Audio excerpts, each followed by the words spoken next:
నీ దగ్గర వాక్యం ఉంటే అపవాది నీ దగ్గర నుంచి పారిపోతాడు.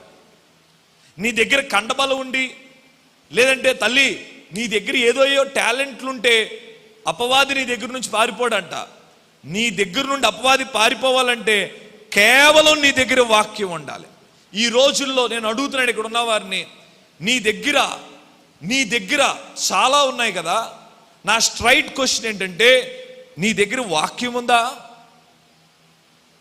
ఈ రోజుల్లో మనం చేస్తున్న తప్పు ఏంటంటే, మన దగ్గర అన్నీ ఉంటున్నాయి కానీ అసలు అపవాదిని ఎదిరించే వాక్యం మన దగ్గర లేదు.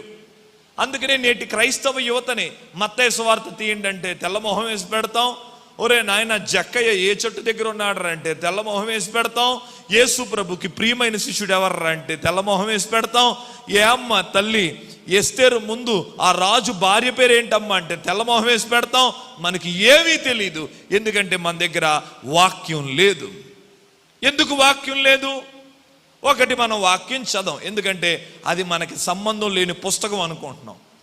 చూడండి, వాక్యం అనేది తెలుసుకోవడానికి చదవకండి, మన బ్రతుకుని మార్చుకోవడానికి మనం చదవాలి వాక్యం. ఒకసారి నువ్వు దీన్ని ప్రేమించడం మొదలు పెడితే ఇంకా ప్రేమించక మానలేవు.